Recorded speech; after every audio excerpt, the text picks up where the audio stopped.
audio weirdness, you guys are going to need to wave or unmute in order for me to be able to hear or know that you have questions or we need to pause. Or if for any reason you can't hear us, please let us know.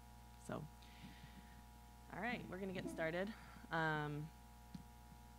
right, there we go. All right, well, thanks, everybody. Thanks for coming today for the last part of our Mozilla series on event technology. Today we are going to be talking a little bit about the technology that we used for our first event and some of the different things that you might want to do to increase engagement at your next event. So we're going to talk through some of the opportunities that are out there and some of the logistics for how you might plan for something like that. To get started, we are going to use a mobile tool today to ask questions throughout the presentation and aggregate them for the Q&A at the end. So if you could make sure that if you have a smart device that you are online, and you can go ahead to the next slide there, Kat. So if you, there's the URL is glsr.it/trainingtech. I'll give everyone a few minutes to get that loaded up into your browser. And the first question we'll go to in just a second, just to kind of make sure everyone's on the same page. Throughout the presentation, you'll be able to see the slides that we are showing on your mobile device. You can take notes for yourself. You can like the slides to show us what was really impactful for you. You can tweet from the bottom bar or the sidebar, depending on which orientation your phone is in. So if there's something that you want to share with the world from our presentation, it'll attach the slide to the tweet for you, and you can use our hashtag event tech today. So I'll start by introducing everyone who's going to be a part of today's event, and then we'll go into and make sure everyone can get that first question done on Glisser, and then we'll move into the warm-up. So today I'll be presenting a little bit about leveraging event technologies. Joshua Evans over at the Rain location. Josh, if you want to wave. Joshua is the one of the live stream engineers at Eugene Tech. He's going to talk about video streaming technologies. Krista Dockendorf here is going to talk about designing an interactive event and some of the technologies that you can use on the social side to increase engagement. And Terry Monroe is going to lead a workshop. Terry, if you could wave, she's over at the Rain location. She is going to lead an activity at the end on how to put it all together and find the right fit for your next event. So to get started, if everyone could answer that first question in the Glisser slide, it just helps us get a sense for who's participating. If you are remote on the YouTube stream, there are questions there for you too. In fact, we've thrown a couple extra ones in there just for you. So please feel free to follow along. And once we've moved on from that first question, then we'll move into the warm-up with Terry. Throughout the presentation, if you have any trouble with any of the technology, don't hesitate to raise your hand or ask someone for help. So I'm going to make sure everyone over here is getting set up, and then we can start the warm-up in a couple minutes here. Would you guys mind putting the URL? Can you switch to the Glisser back a slide there? Yep. So that's it's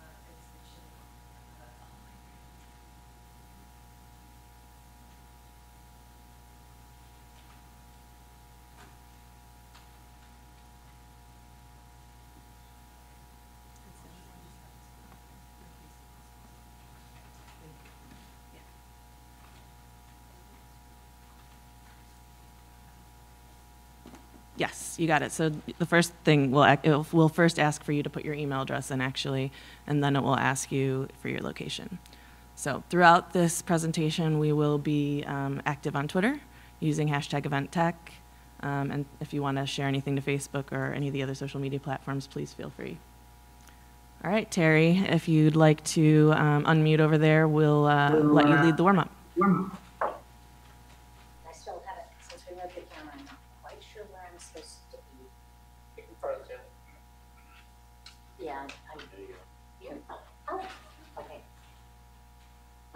This is super easy. We just want to get a sense of what disciplines people are coming from. So if, raise your hand if you work or have interest in the public sector. One? Okay. You got that one? Yep. And then what about nonprofit? anyone work in nonprofit? Oh, okay. Then private sector business.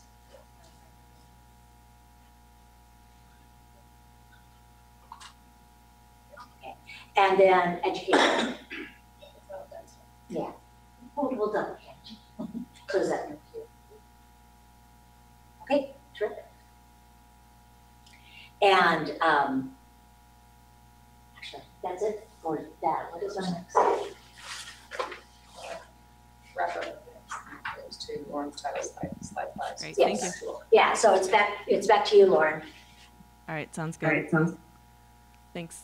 So that was just to give us a sense of who's here so we can make sure that we understand who is really leveraging these event technologies and make sure that we can make, cater to today's presentation as best we can. We've got some exercises at the end that'll dig into some of those different industries and give some real examples. So I wanted to take a moment to introduce the topic a little bit more and talk about why we decided to do an event on event technology.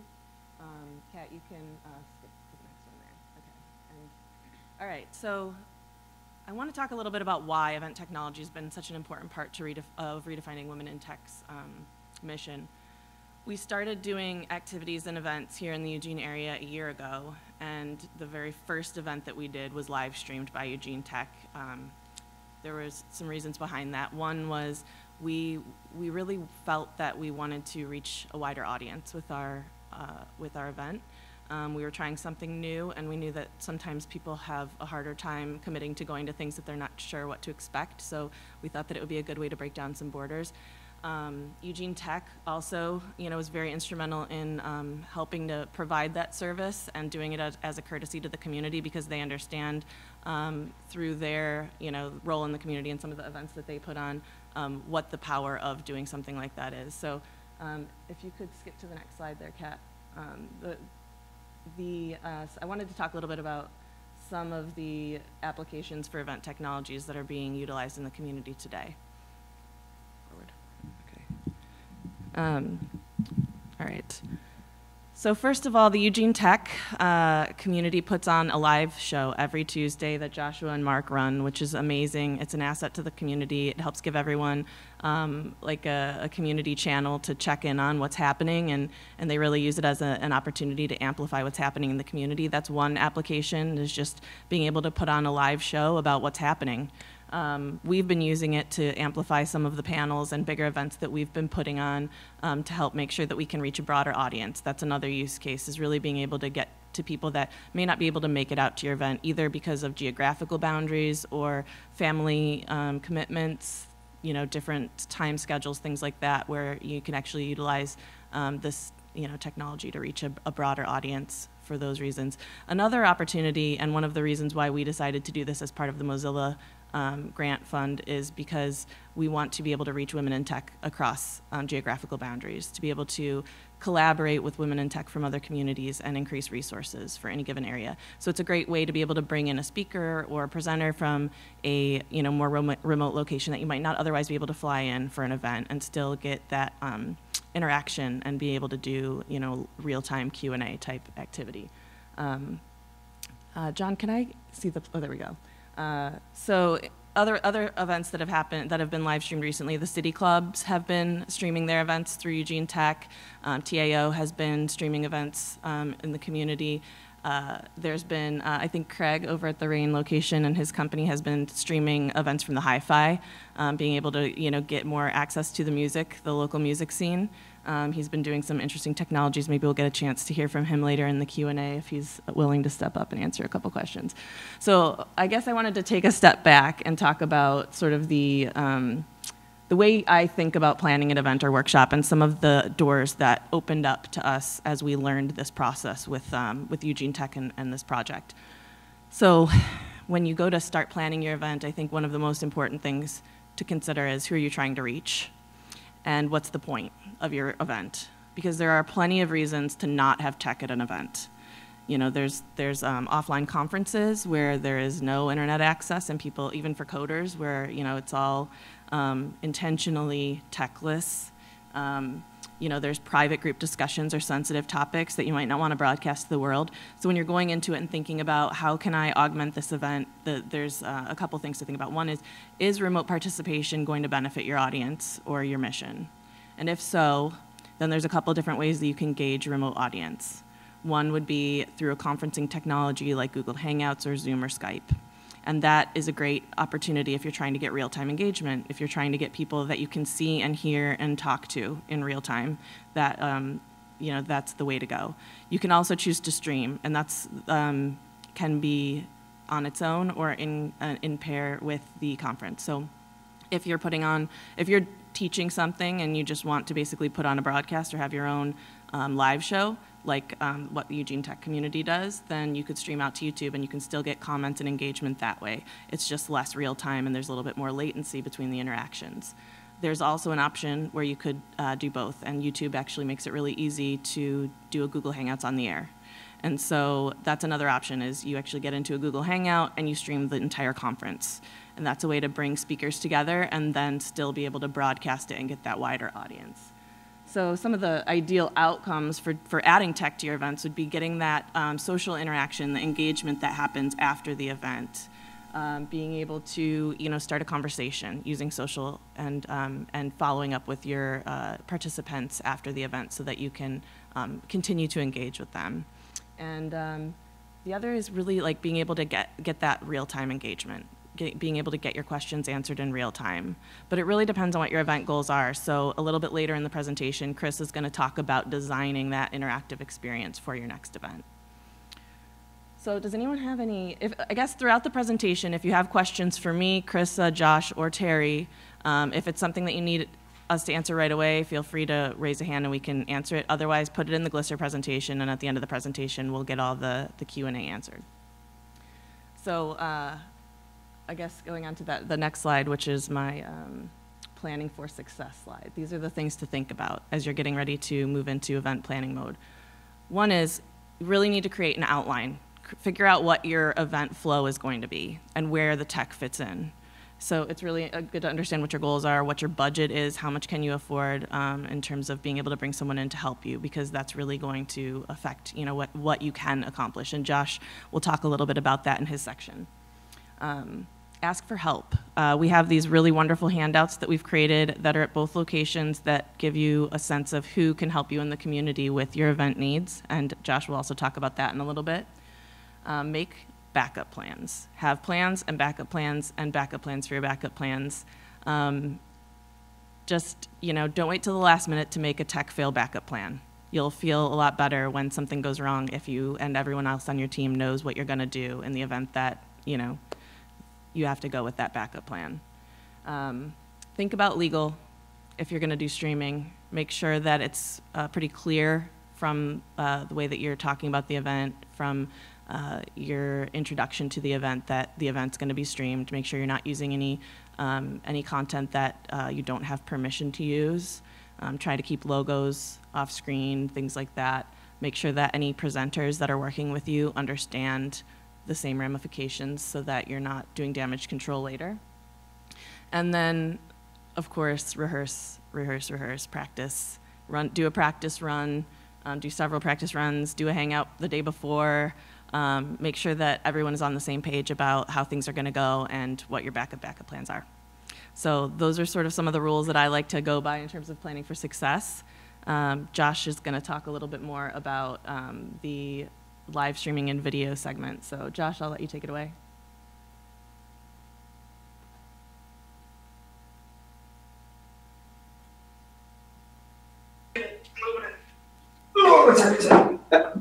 All right. Can you hear me over there? Can I hear me? Yes. You guys can hear me. I know that. But I'm not sure we about got that. you. Let me know if you can't hear me. All right, so let's see the slide that's also in front of you. So if you flip your pages over to the colorful side, you'll see there, and I'll grab one myself so that I know what I'm talking about.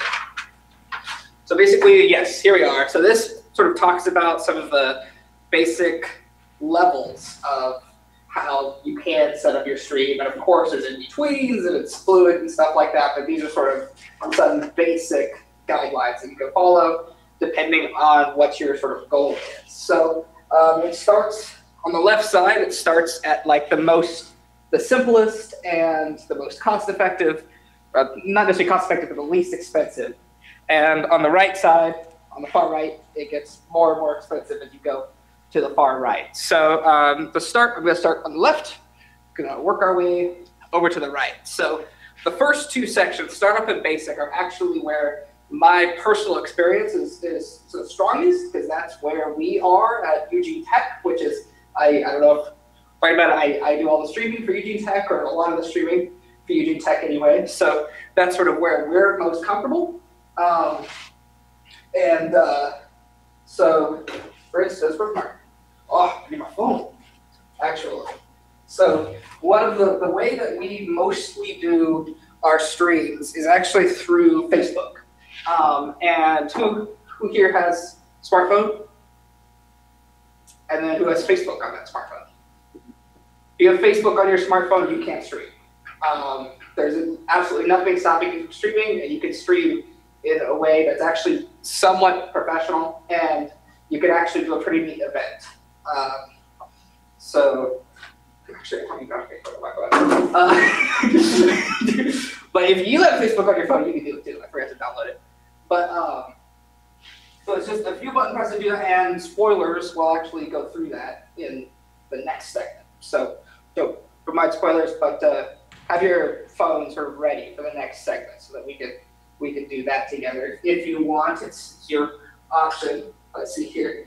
But when it comes to doing an event using Facebook or there's also options for, you could use Instagram or Periscope or one of these services as well. There's a few tools that you can use to make your stuff even better, which, for instance, this is what UG Tech uses. We have a box, which is the UG Tech Stream box that we keep all this stuff in. But so first, a tripod can be used. It could be something like this that's kind of really basic and sort of flimsy, or you could use a better tripod to hold up your device. There are grips and stuff that you can get like this here that will allow you to attach your device to a tripod. If you find that the camera is a little lacking, or you need a little bit of zoom or fisheye or something like that, you can actually get lenses. We have this one here. It's a bit of a fisheye lens. We use it sometimes. You can just clip it right over the lens, right over the camera on your device. And these are pretty inexpensive. They're pretty nice. Hello. But you can actually just clip these on your device right where the camera goes, and it's a neat little lens for your camera. So those are also available. They can help, though modern devices these days have pretty good cameras, so a lot of times it's not even necessary. One of the biggest things is audio. Audio is pretty difficult. It's one of the major pain points, at least that we've experienced with doing our stuff when using, and one of the major downsides to using Facebook or things like that is getting the audio source into the device, because a lot of mobile devices are really picky about what audio sources or microphone sources they choose. So you have to use an unpowered microphone source. So something like this. This is just a little wired lapel mic, right? It's not powered. It's not. It's just got the regular 3.5 millimeter jack, right? And so something like this is what you use. It's what we use. This is actually exactly what we use on the show to help improve our audio quality, because while cameras are getting better and better on phones, microphones still suck on phones and on the tablets, if we even have them at all. So that's one thing that's really helpful. And the other thing is Wi-Fi. Is if you're going to do a stream using Facebook or something like that with a mobile device, it's going to be using Wi-Fi. And what we found is that things like mobile hotspots, this is a mobile hotspot, it's not currently active, but it's the hardware for it. You can also use your phone as a mobile hotspot if you have the right sort of, if you have the right stuff, or you could use other things for hotspotting. And we also have our own wireless router that we sometimes use, because sometimes when we go to a location, they may have internet access, but either the Wi-Fi is, their Wi-Fi router is like blocked or they can't access it, or it's a bad location or something like that. So you've actually found it's really helpful. We just have our own Wi-Fi router. A lot of times you can just plug it right into the wall, use our own Wi-Fi, prevents any sort of problems with using a Wi-Fi, that we don't know anything about. And this also comes into effect when talking about doing basic stuff, when you start using external hardware as well.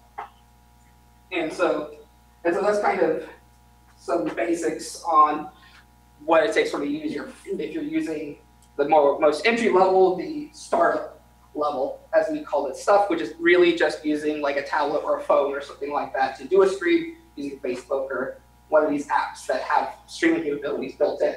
When you get to basic, you're talking about using like a laptop and a webcam. So actually our setup in this room here looks pretty complicated because we're doing a lot of cool stuff. We're trying to do a lot of cool stuff, but really we got a webcam right there, right?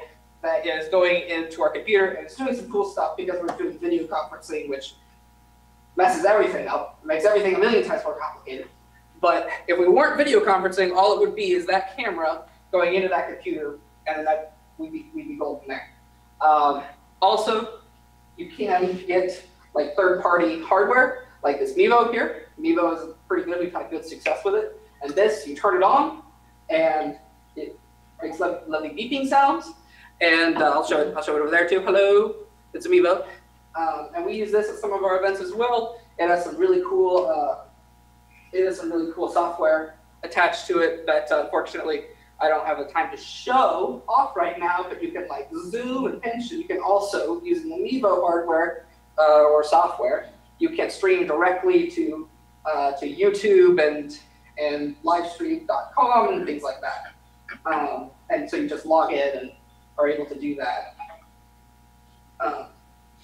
So the problem with the Mevo, and this comes back to the wireless router, is that if there's a network that you're using that requires a login, right? So if you try to log into the UO guest network here, then it requires you like make an account and sign up and do all that stuff.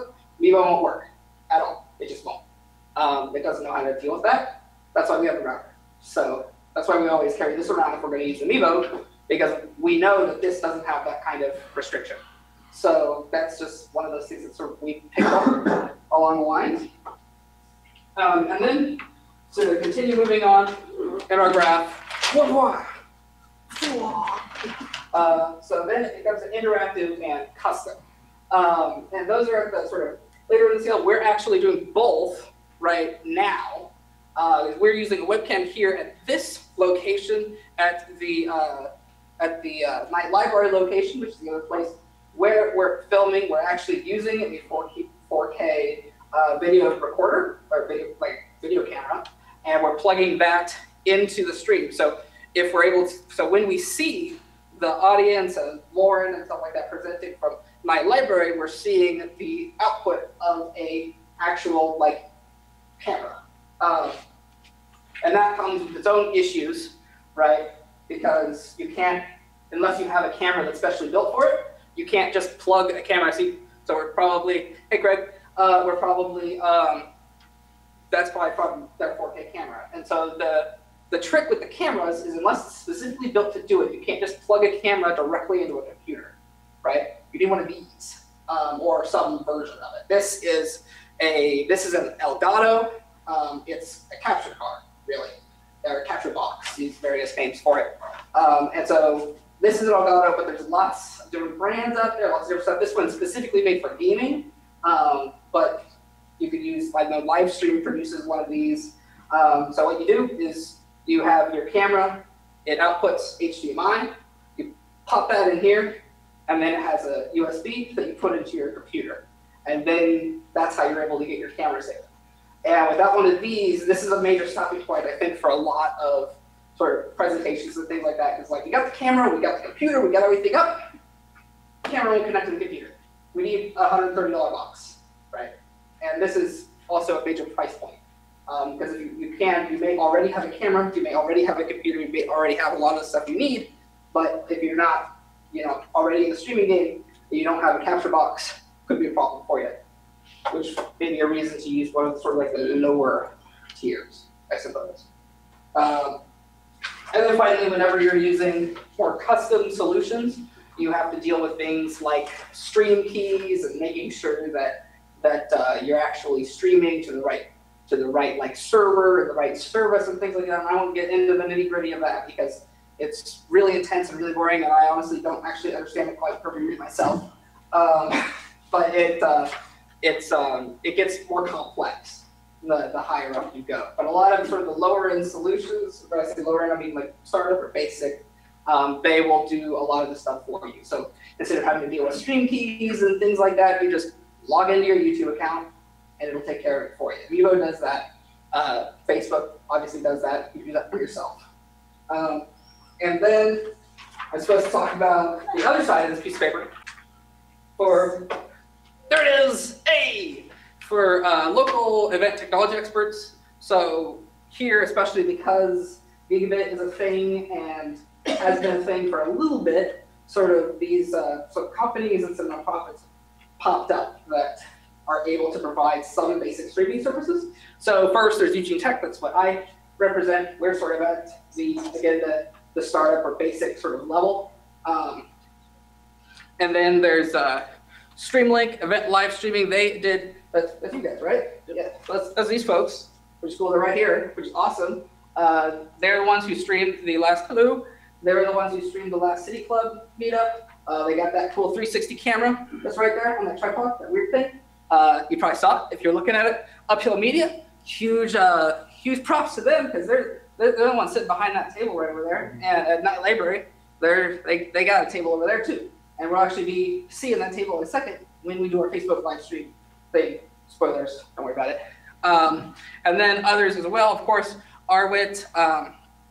They have a cool 4K camera, and most of this stuff that you see, either if you're here, right over there, or if you're at Night Library, the stuff over where John's sitting that we'll take a look at in a second on Facebook.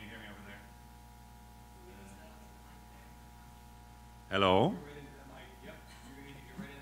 All right, hey, how's it going?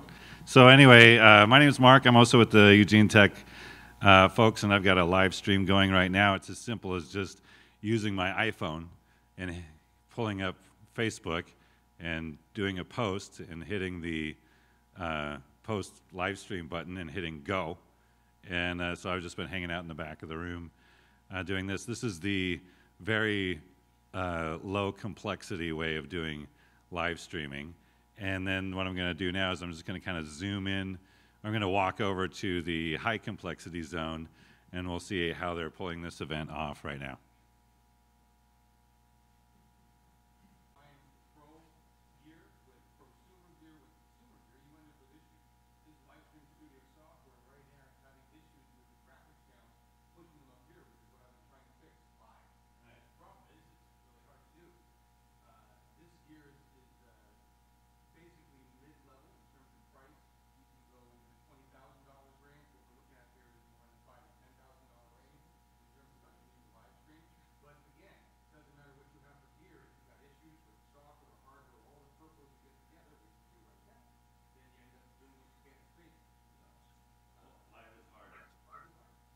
This is what you're supposed to be seeing on the screen.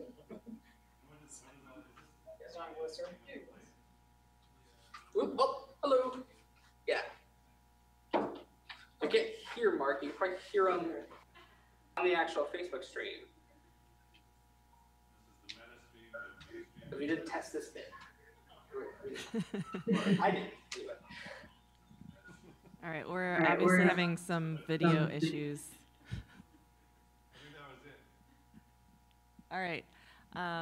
We wanted to take this time to have everyone just, if you want to start a stream and you want to just see what it's like to stream, feel encouraged to start a stream at this time. If you don't and you have any questions about starting a stream and you want to ask Mark or Josh a little bit about how streaming works and get some tips, we have a couple minutes right now. Josh, if you want to show the crew over there at the Rain location how to set up a live stream, we'll just take a 5-minute break and see if we can get the video working and answer questions about Facebook live streaming.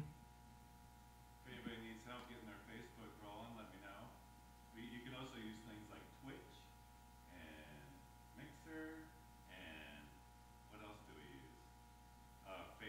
Instagram. Yeah, and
Reboots work.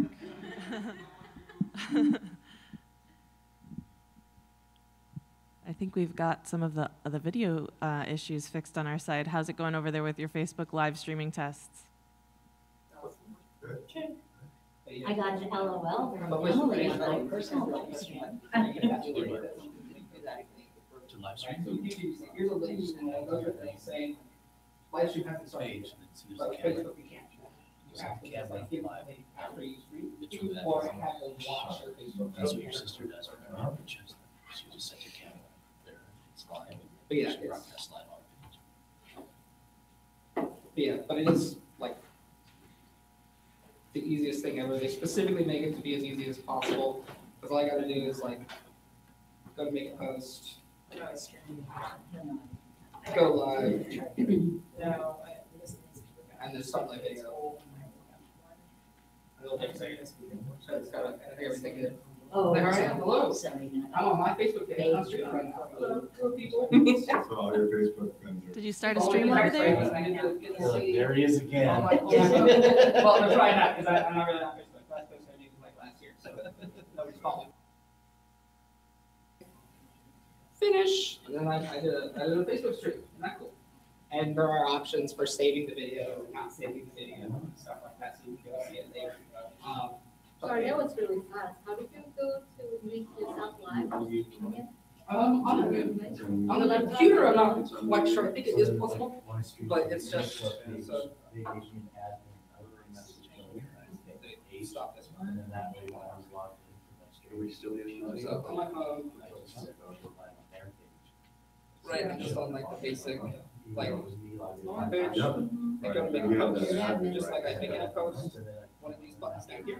All right, I think we're gonna move into the next section if everyone's okay with it over there. Can you hear us? No, so that's that. All right. Can you hear us okay over there, Rain location? Have you just clicked this button? Yeah. Okay, it looks like we're getting ready to move on to the next portion. Terry, can you hear us? Josh? And it looks like it's not an option, a little bit on the phone. Yes, we can Okay. hear. All right. I just wanted to make Just sure. wanted to make- You're coming in and out, Lauren? Okay, is that better? All right. So I guess there was one thing Josh brought up that I wanted to make note of. I forgot to mention at the beginning. One of the biggest benefits of doing the live streaming is that you get to archive the content for later. So almost every event that we've live streamed, we've had people reach out to us because they missed the event or they wanted to follow up and rewatch or dig into pieces of it that they weren't able to hear the first time. And so it can help with accessibility for people that are dealing with physical handicaps, whether hearing disabled, visually disabled, as well as people that just have scheduling conflicts that would like to be able to watch it at their own pace. So with that in mind, Chris is going to talk a little bit about how to design an interactive experience and some of the tools that you can use. Ooh, I'm not this tall. Okay. All right. Okay, hi. I'm Krista Dockendorf. I have been doing social media sort of throughout my career. I started out not knowing how to do social media at all. I was a recruiter. We were still getting paper resumes and in the mail. And so I needed to take us into the 21st century. And so I had to learn how to do social media. And it started with, how do I put us on Facebook? How do I then get us to Twitter? Is this where we need to be? And it was a lot of trying and failing and trying again and learning and doing it again. And it took us about 2 years till we finally figured out our groove. So I don't want you to feel like I don't know how to use social media and that's a stumbling block for you. Use it. Make a plan and figure out what the steps are that you need to do and just go for it. And if it doesn't work out, that's okay. Try again, try something new, figure out what your audience is. But don't let it be a lack of knowledge that keeps you from kind of moving forward with your technology. So first thing you probably want to try to understand is your platform. So Kat, if you can go. So if you look at the different demographics for the different platforms, it'll help you better understand which platform is best for your audience. So Facebook is pretty even between everyone. So men and women, all ages, education, location, income. It's pretty much across the board. It's going to be your biggest reach for all of the different demographics that you may be trying to hit. Whereas Instagram, there are more women than there are men on Instagram, and it's about 18 to 30 is going to be your main age demographic on Instagram. Everywhere else is kind of even, but those, if you're looking for younger demographics, or if you're looking to target more of the female population, then Instagram may be your best bet for that. Can you advance? Twitter is also used pretty evenly among men and women. Under 65 for your age demographic, the older generation tends not to be on Twitter, but they will be on Facebook. It is more likely to be used with people who have a higher income, so higher income being over $75,000 a year. They will tend to use Twitter, and you will find more tech people utilizing Twitter as well. But education, location, those tend to be pretty even across the board.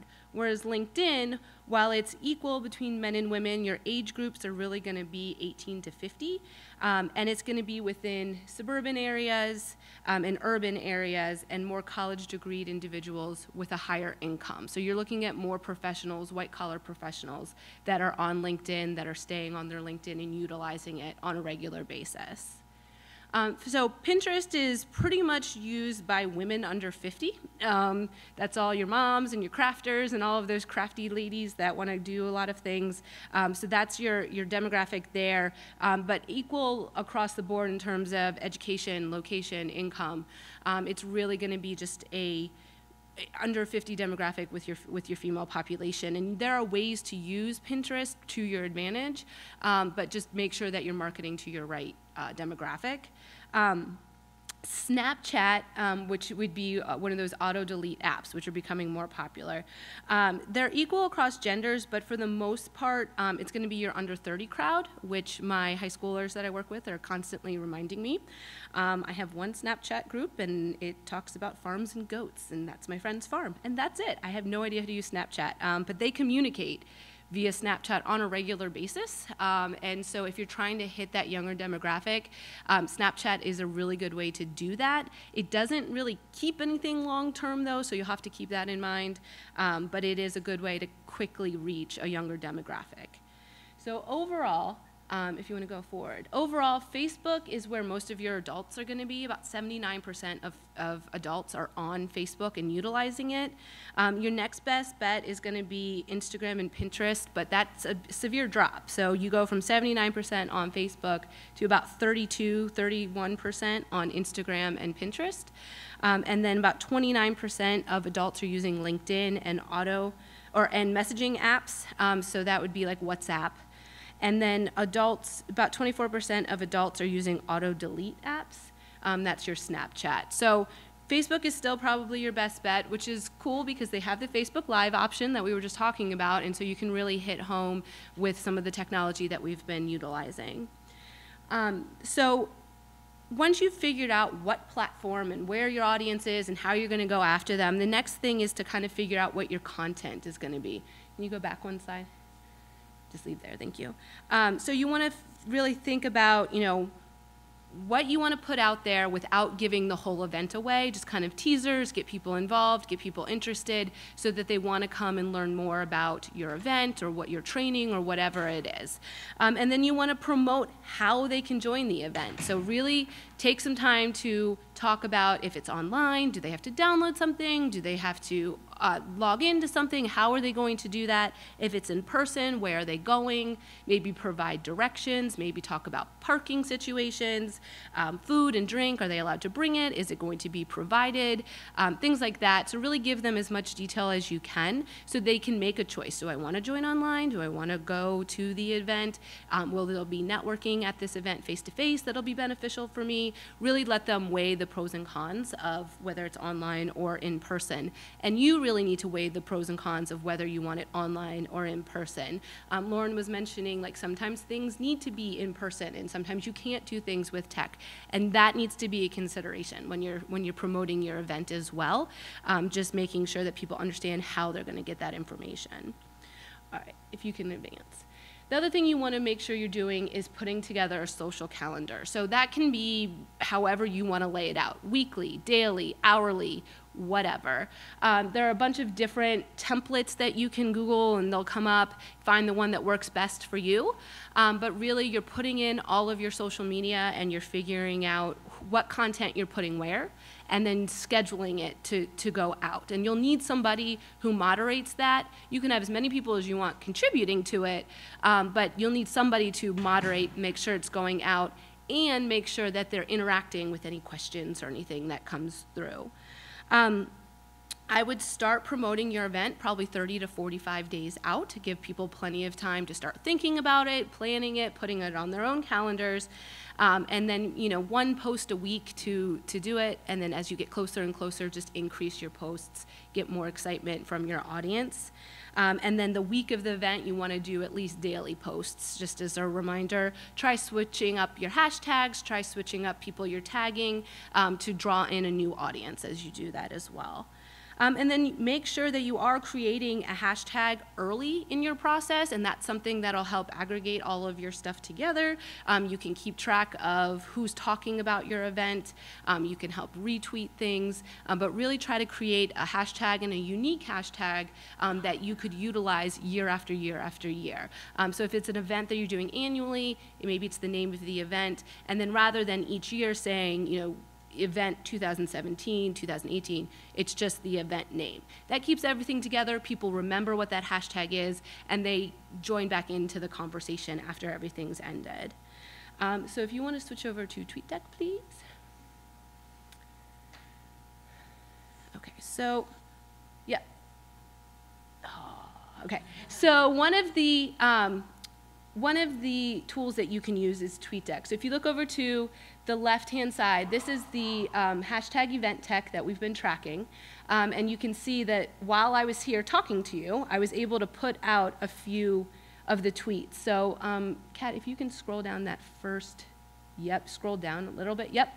So you can see right here, while I was here, I put out 4 tweets. I didn't have to do it myself. They automatically went. I can track them utilizing tools like TweetDeck, Buffer, Hootsuite, whatever your budget is. TweetDeck is free, Hootsuite has free options, Buffer has free options, and they also have paid things if you need more accounts. And you can, TweetDeck is good for Twitter. You could also use Buffer for Facebook or Pinterest. They're upgrading to Instagram, whatever accounts you need, but this is a good way to really just put stuff out, set it and forget it, but make sure you're following up. Don't just say, okay, well, I put it out there and I don't have to follow up. People may be responding, so make sure that you're responding to them as well, answering questions and really getting involved in the conversation. And so you may need a moderator for that, somebody who's in charge of making sure that they're doing those things. And you can also schedule directly from Facebook. They have a schedule option as well, and you can load up your week's worth of posts and put them out there and then just respond as you get notifications. But again, make sure that you have a designated person. During your event, you want to consider the interactions as well. So tools like we're using with Glisser, tools like Slido provide an interactive Q&A platform so that people can upvote on questions, they can talk, they can see what's going on live or from a remote location. And it allows them really to be interactive within your event without disturbing the flow of the event. And then again, you want to track those hashtags like I'm doing in the first column there with the hashtag event tech, which is our hashtag. It really brings everything together so you can see who's talking about your event. Make sure you have someone to monitor the Q&A during your event, to answer any easy one-off questions, to delete any inappropriate questions or duplicate questions. So you want to have somebody who's doing that throughout your event. And then utilizing those tools during your event, Hootsuite and TweetDeck, allows you to kind of keep track of everything of what's going on. So you want to make sure that you have something that helps you monitor all of the accounts that you'd be utilizing through your event. Okay, if you want to go to the last slide. Thank you. So after your event, part of the utilization of that hashtag is to be able to follow up with people. So go back and answer questions, use the hashtag to keep the conversation going, make sure that you're interacting with people, put out calls to action. What are things that they learned from your event? What are things that they would share with others, and see if you can keep that conversation going there. Review then what social media platforms are working best for you, and maybe focus your efforts there for your next event and try to keep the conversation going, and then reuse that hashtag over and over and over again for future events to kind of keep that fan base going within your hashtag. So really, I would say social media, you want to plan before. You want to make sure that you have somebody, at least one person, to moderate throughout. And then you really want to try to keep that conversation going after. So, you know, social media can be a one-person thing. It could be a two-person thing. But it isn't something you need to spend a lot of time and effort on with all of the tools that let you kind of set and forget. So that's it.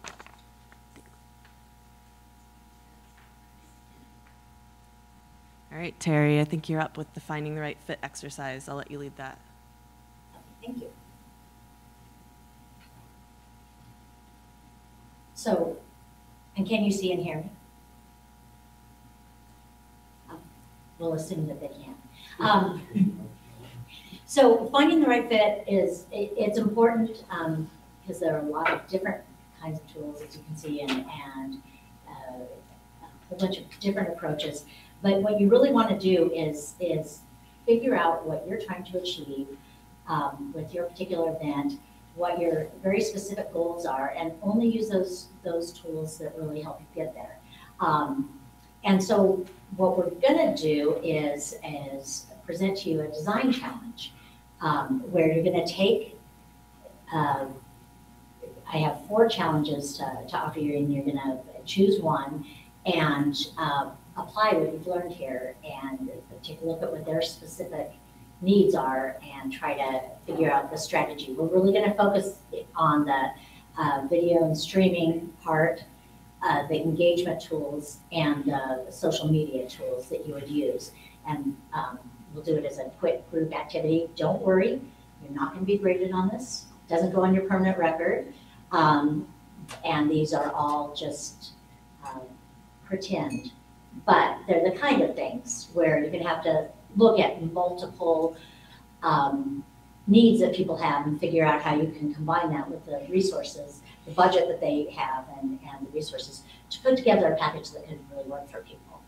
And if you're working on this from remotely, you can go ahead and download the worksheets that we'll be working on at the link on the screen here, the Event Tech Worksheets link. So, like I said, there are going to be challenges in 4 areas. The first one is public sector. And what you're going to do is you're going to help the public safety staff, the fire and police staff in our area, put together a summit with 2 other communities where they're going to collaborate to try to improve their response times. That's one of the key measures in public safety professions. And they felt like they would get a lot of bang for their buck out of getting staff together from these 3 departments, but they didn't really have the travel budget to pull that kind of thing off. So you're going to help them do this in a way that creates good results for them and gives them the right levels of interaction that they need. Then moving on to the nonprofit arena, you're going to, the people who work on that will help a local nonprofit that uses teenager and adult volunteers to prepare and deliver healthy meals to people who are suffering from cancer.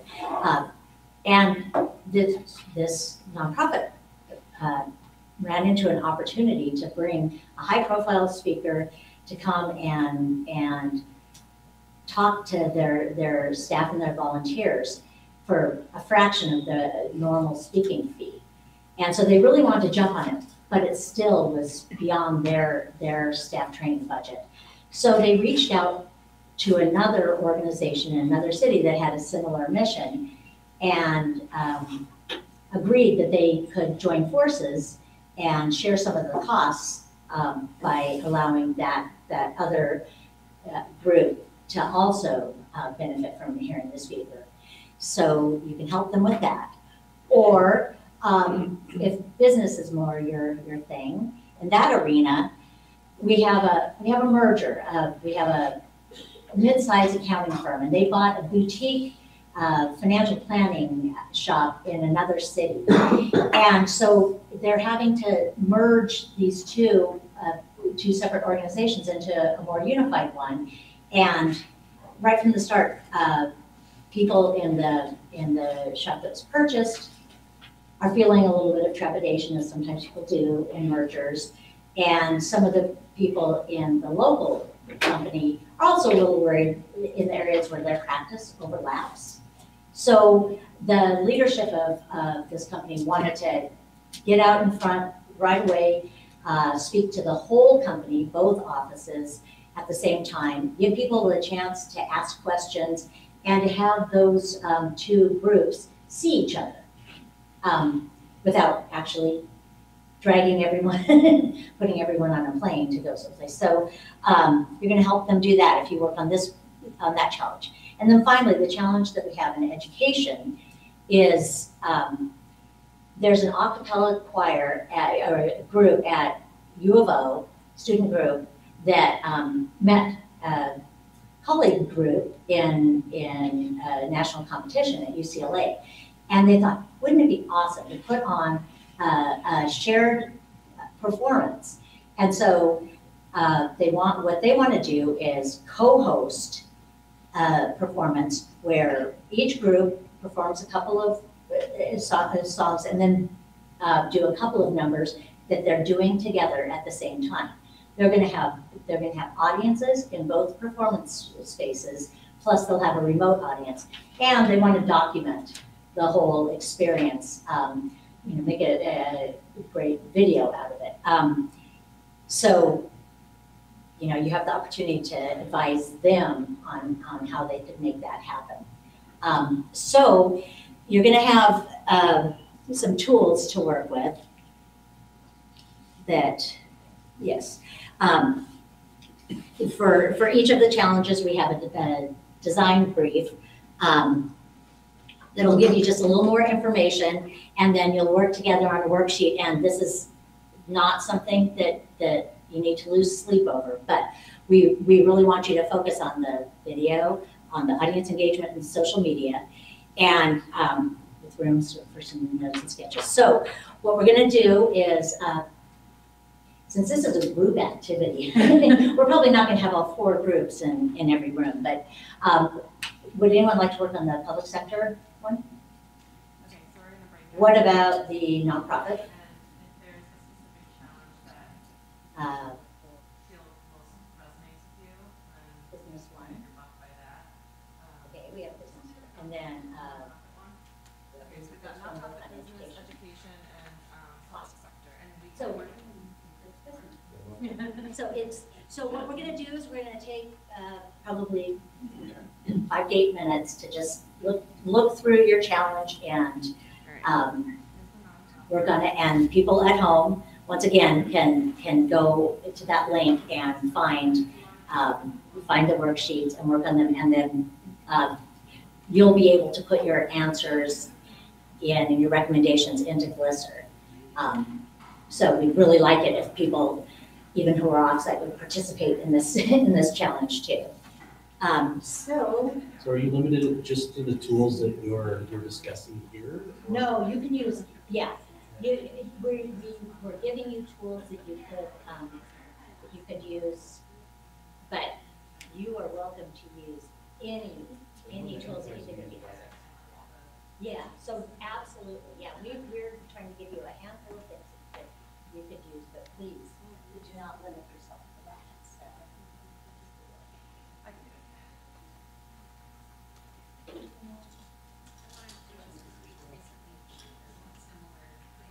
Everybody would keep.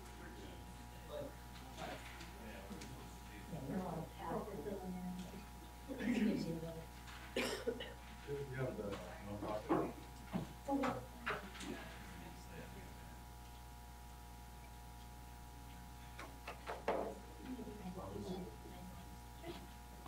This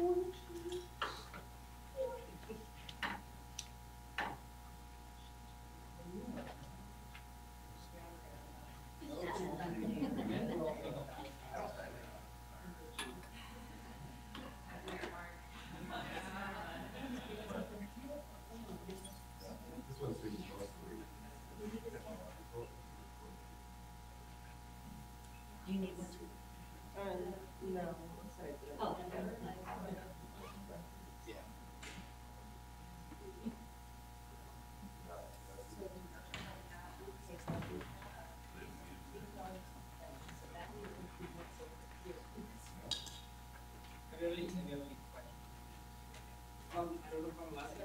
Yes, you are. I call it extreme collaboration. It's great.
Students might be able to hear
slide that helps the people at home put in anything that, no.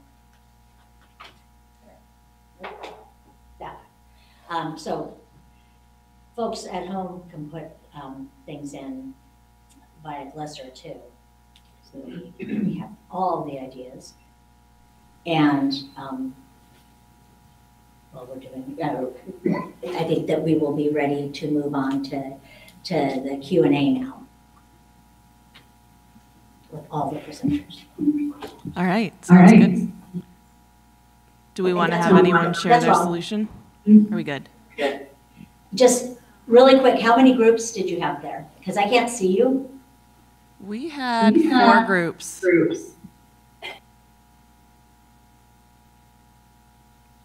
We had 4. Oh, you can't see us? I saw you for a sec. 4. There you go. We see your fingers. So can your groups tell us quickly what their challenge, what they came up with? Sure, but you'll have to mute because we're still getting a wicked echo over here. Emily, can you share a little bit about the solution for the what did you guys have? The education? Here, wait, come up here. Do you mind? Do you mind coming up here? I know it's horrible. All right, we'll have Emily share one of the. Oh my goodness. Okay. We ended up with the education creative collaboration between campuses. So really quickly, we decided for video and streaming, we might use Google Hangouts as well as YouTube. And the audience engagement, we decided we'd use perhaps kind of the same platform here where maybe each audience member would get like a list of songs, and at the end, they can maybe put in, they'll get asked, which song do you want us to collaborate on and sing? So maybe ask a question or something like that, and then get some immediate feedback, and then the choirs can sing together. And then for social media, we were thinking Facebook for sure, streaming for sure, and maybe Instagram. And there's a drawing, but I don't know if you can see it. Go show it to Just me like on this camera there. it's like a diagram. Oh, it's out of focus. Back up just a step. There we go. There we go. Diagram. It's a little blurry,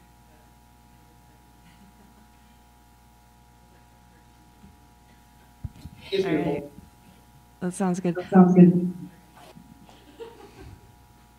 Education group, are we mute? No. Go right ahead. It's 6:15.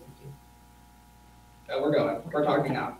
We can talk now. So Our education group, tell us what you did. I don't think we actually got that far into the process.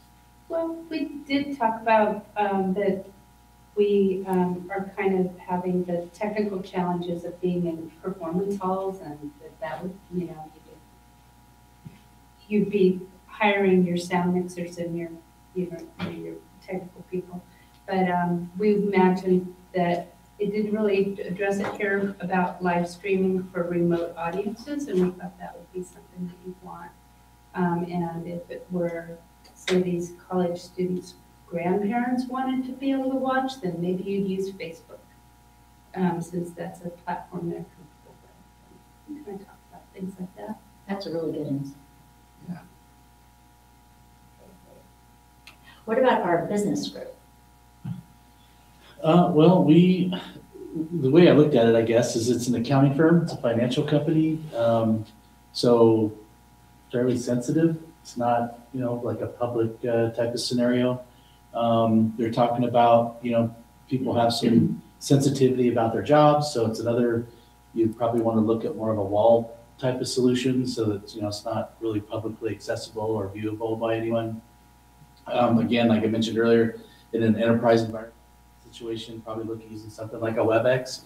It does allow live video conferencing, and as well as it has a built-in chat, it has slide sharing. So if the group wanted to have a split screen with slide sharing and questions, Use standard webcams.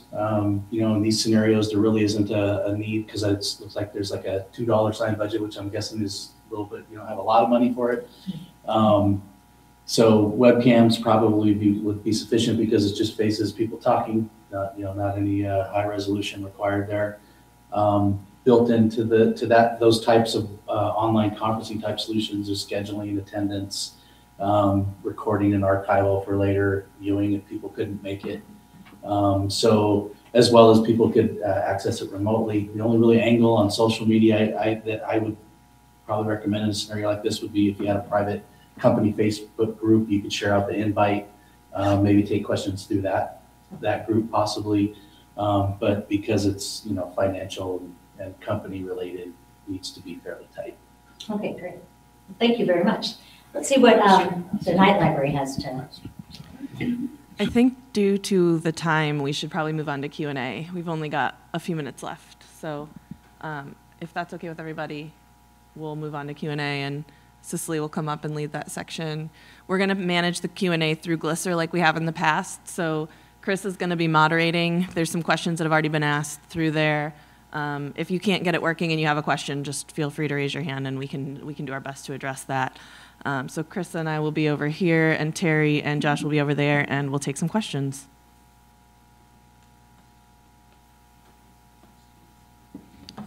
All right, so this first one, can you unpack the title of the presentation? Is this where the first question? Yeah. Sure, I can take that one.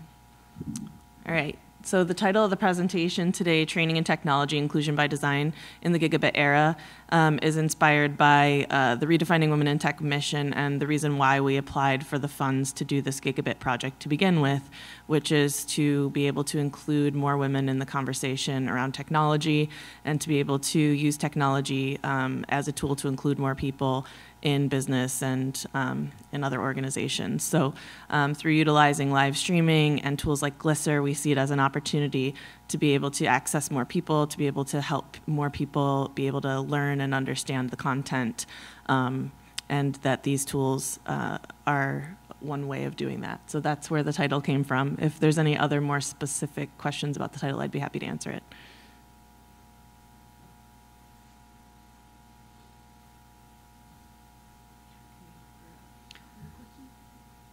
John, can we get you to display the questions? Thanks.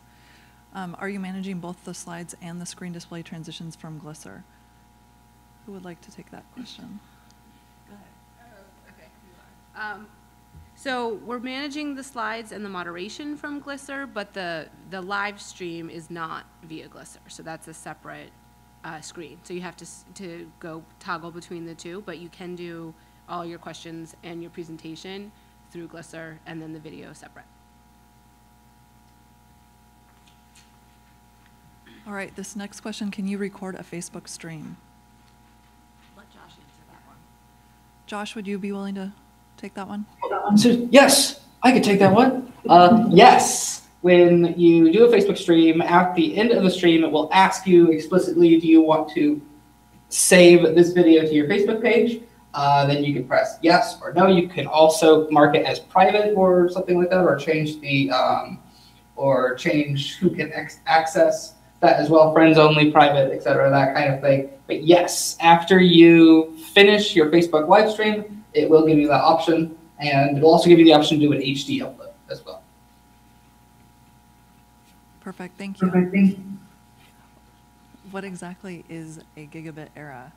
See if Terry wants to take that. If not, I will. Terry, would you like to take that, or would you like Lauren to take it? Start and Lauren can finish.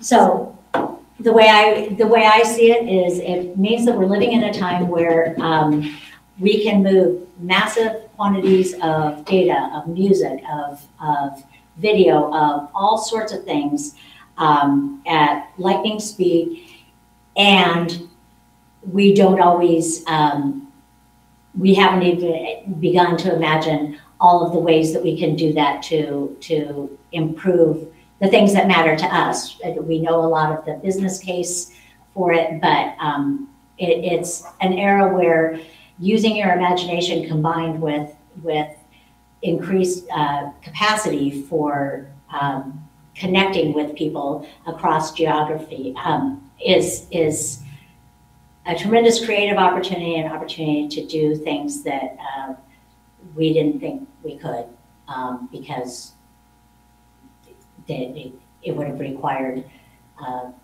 too much time, travel, effort, and I just think that's the way I see it. All right, and I think that's a really good description.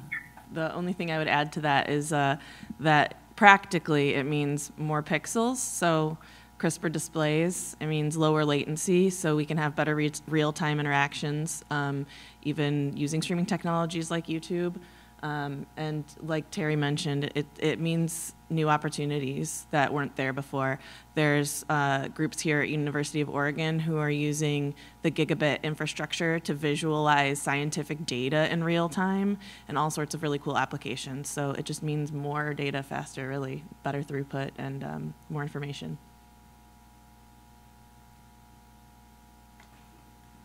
Perfect. So I think that brings us to the end of questions. Actually, it looks like we have one more. Will this presentation video be available after tonight's webinar?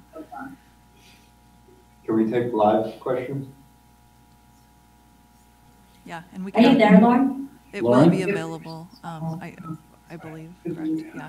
And then as far as live questions go, is that what you're, sorry, I'm listening to Eugene. Oh, we just had a bit of follow-on information for that last question. Perfect, go ahead. I was just gonna add that for your home internet connection, you typically have 20, if you have a really good connection or decent connections, it's usually 25 to 50 megs of download speed. And what a gigabit is 1,000 megs.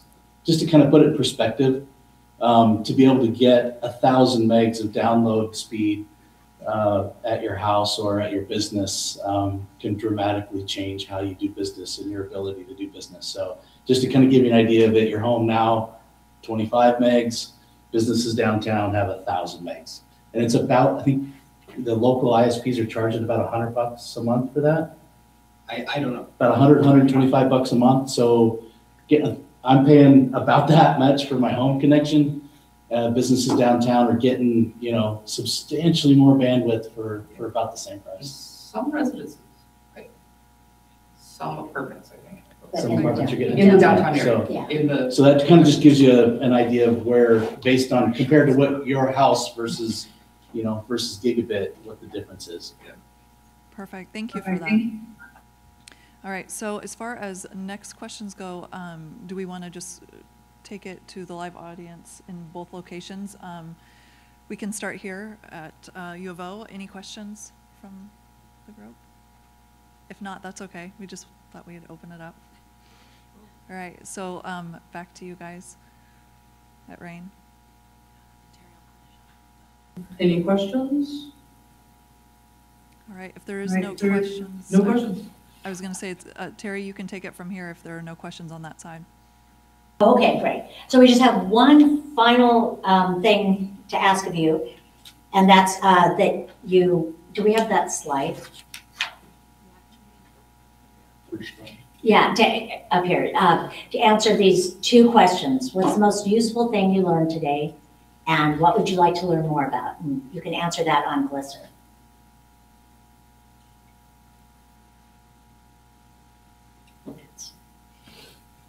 If you just take a minute or two.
Okay. So Lauren, did you want to wrap up? All right, well, thank you everyone for coming. All the presenters today are available on Twitter and on the Eugene Tech Slack channel if you'd like to continue the conversation. If you're not on the Eugene Tech Slack community yet, you can get there on using eugeslack.org or send one of us an email and we can invite you. But there's lots of channels in there that some of which are set up already for this conversation. There's lots of other channels that you feel free to join. If you have questions, the worksheet that the handout that we have, the printout, has information about who to contact, and we'd be happy to continue answering questions. So thank you all for coming. Thanks. Much for bearing with us through some of the challenges as we're working through how you do these co-hosted meetings with emerging equipment issues at different times. Well, I like how you actually just, the workshop modeled what the workshop was about, using the technologies and stuff. And